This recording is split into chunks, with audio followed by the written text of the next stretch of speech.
Hi guys! I'm pooping myself. That's just a standard intro. En route to IVF clinic. So we're on our way to hopefully the first appointment of IVF cycle 2. Yes. I'm going for the endometrial scratch. I'm gonna support. I've taken my painkillers. We can give a bit more information later on about what the scratch actually is. Yeah, and what and how I find it. Yeah. So Lucy has had it before, but that time it was the same time she was having her polyps removed. So she was under GA, and obviously at that point you don't know whether it's like, I don't know, the scratch you can feel, the polyps have been removed that you can feel afterwards. So probably a mixture of everything. She doesn't really know what it's gonna feel like. I didn't feel anything at the time.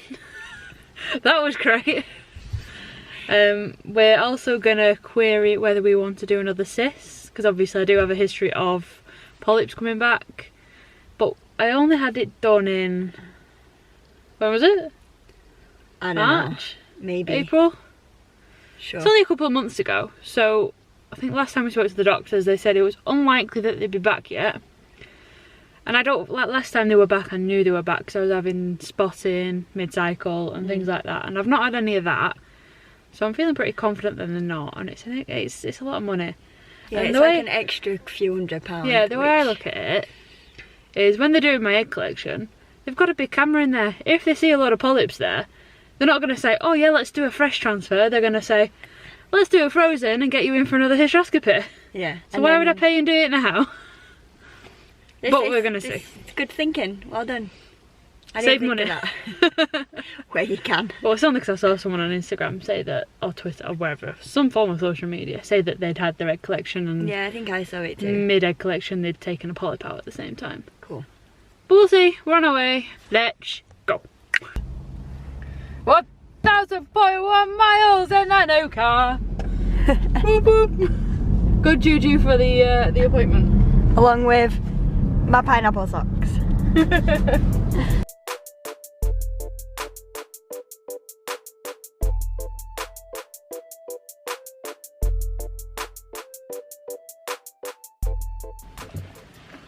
We done it! Yeah, so it's done and we're home, and I had a hiccup. This is the second that we started recording. bad timing. That was a fake one. Anyway, we had our appointment. It went well. We are happy. Yes.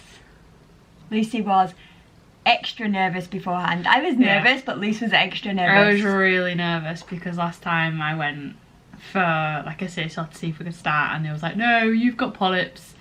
So I was really hoping that I didn't say that again. Yeah. I was really worried about it. And they didn't say it. So when we've gone in there, so we've gone in first and we've seen, is he a consultant? I think so, yeah. Yeah, so we saw the consultant. Our favourite consultant. Our favourite consultant. And he's agreed with what we'd previously said on the phone and thought it would be a good idea to have the SIS. As well as the Propel, or endometrial scratch. Just because of Lucy's history of polyps, even though, like we said earlier, it wasn't that long ago.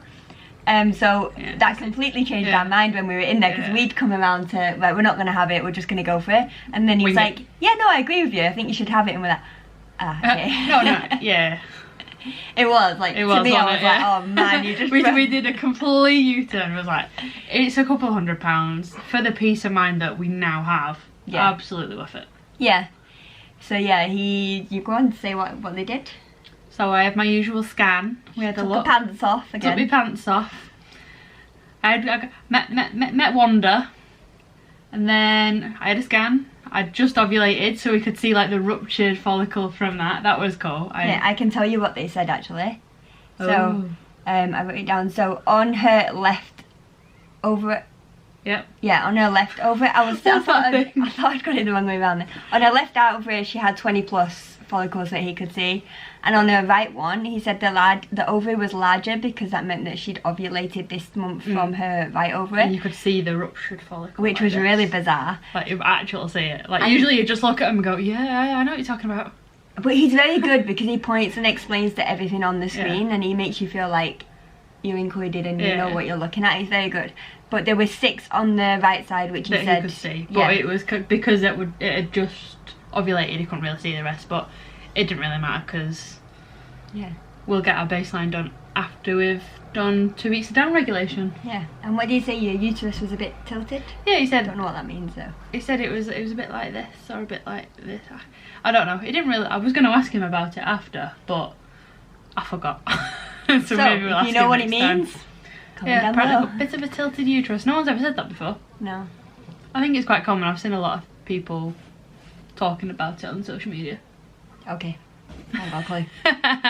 So anyway, I had my date with Wanda. He had a quick look around on the 2D scan, and then I had the SIS, which is a saline infusion sonogram.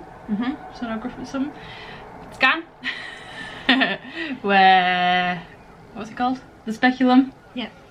A catheter into my cervix, and then they put saline in it, just so that they could see easily what if there was anything in there that shouldn't have been. And he said, all's good. I was so happy, and at this point I was like, you could see the water on the scan, that like was passing weird. through, which was really cool. Like, and when you go to different parts and you'd have like your empty cavity, and you just see the water kind of gushing through. But yeah, that was really reassuring. It was a bit uncomfortable, like it was last time. I think, to be honest, the most uncomfortable part of it was getting the catheter in, which I always found quite uncomfortable anyway. It was at the end of that he's done your endometrial scratch. Yeah, exactly. And that is just, I think I read it's like a plastic tube and they just scratch the lining of your womb. And I did a bit of Googling so I could tell you about it. So let me see. I had a look on the HFEA website because that's usually pretty reliable. Now they grade like the add-on procedures by how much evidence there is to say that it actually works and it's actually worth doing it. Now, it's like red, amber and green. Yeah, I think that was like was that a recent recommendation that they had to make, rather than just offering them, they had to start to grade them to say it's they have to now tell you there's not this much evidence, but we recommend, or things like that. Yeah, so we did it the first cycle, we've done it this cycle because we're willing to give anything a go, basically. And it's not that much more. Yeah, so the amber grading basically means that there's a conflicting body of evidence and further research is required. So the scratch is the scratch that I've just told you about, the scratch to the endometrium, and that apparently produces hormones, chemicals, which is then apparently going to be increasing the receptivity, is that a word? Of any embryo implanting. And they usually do it before you start your IVF, which is now. So that's what that happened. Didn't really hurt too much. Yeah, you said you didn't really feel the scratch too much, it's more afterwards that she's been cramping. Yeah, cramping a bit since, but that could be the SIS, it could be all sorts. It was really nice because we went shopping afterwards and she was like, food shopping. Oh, I'm leaking water out of my vagina. I wasn't going to say that. That's grim, people don't need to know that. No, they do need to know that, so if you do have it, make sure you take a pad, because as you're walking round, it's going to be going pshh. They gave me maybe a pad not that dramatic, because I forgot to take a pad. But we've been given that. There's no such thing as embarrassment, babe. No, of course not. Anyway, we've been given the all clear to start on the down regulation injections tomorrow. We're starting on the Supraco, 1 injection a day, and then we've got another appointment in 2 weeks' time. Yep. Where we'll do the baseline scan, see where we're at, and stims. And we have a penciled in date for egg collection. Obviously that could change, but that's exciting to see it just all put in the calendar. Yeah, and we've got all our dates for our scans, which is good. And actually they're not too inconvenient with my shifts at the moment. I think I just need to change one. I don't know, the potential egg collection date's like in the middle of a set of nights, so that will be fun. Well, it's fine, got it covered. I think last cycle was a lot more shifts needed changing. Yeah, it was. And just on another note, just to say, as we're waffling on, when Lucy was late on the bed, I was trying to be supportive. I tickled your head a little bit. I put my hand here and I was like... Did you? Oh. But I was creasing inside a little bit because I just looked at her and she was all like chilled and concentrating, not looking at what was going on really, looking at the ceiling. And then I looked at the doctor. who usually they just kind of get the wonder and do it without even looking, like with the lights off, because it was a SIS and a scratch, they had to obviously put the speculum in, put the catheter in, and he likes to do that.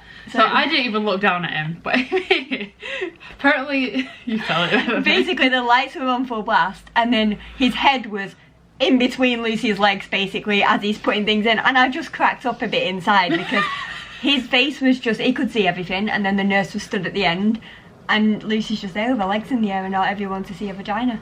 It's a good job innit? You shaved your legs. Shaved my legs. I made myself ready for my wonder appointment. As ready as you can be. And I made sure I showered just before I left. So yeah. I keep thinking, you know when it was really, really hot this week? Imagine having a wonder appointment in that heat. It's awful for both the people getting scanned and the people doing the scanning. Yeah. Oh. But I feel for you if you had any appointments when it was hot. And they also did that we're going to change up our stims as well, which I guess... yeah, so I think we responded quite well to the other ones, but obviously it didn't end up in the way that we wanted to. We didn't get a baby out of it, so they said we'll just change them up, see if it makes any difference in quality. Yeah.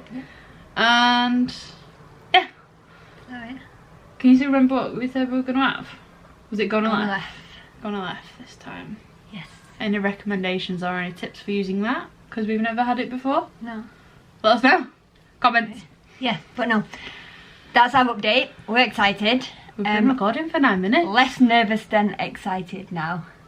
Yeah, I'm excited. I've got a good feeling. Since last time I've been working hard in the gym with Lindsay. So hit her up on Fitness Monkey. I've upped all my supplements. I've added fish oil into it. I've tripled my ubiquinol. Yeah, and you're eating well. And I'm eating a lot better than I was. Yeah. So we couldn't have done anything more. So we're feeling good. We're feeling confident. And for good luck, today, 7 years ago, Lucy and I met for the first time. So yeah. That's going to be like a good luck sign, right? It's our meeting anniversary. Poor girl. Yeah. But thank you so much for watching. If you've got anything, appointments coming up or your IVF coming up, then good luck. And give it a thumbs up, leave a comment down below. And we'll see you next week. Bye. Bye.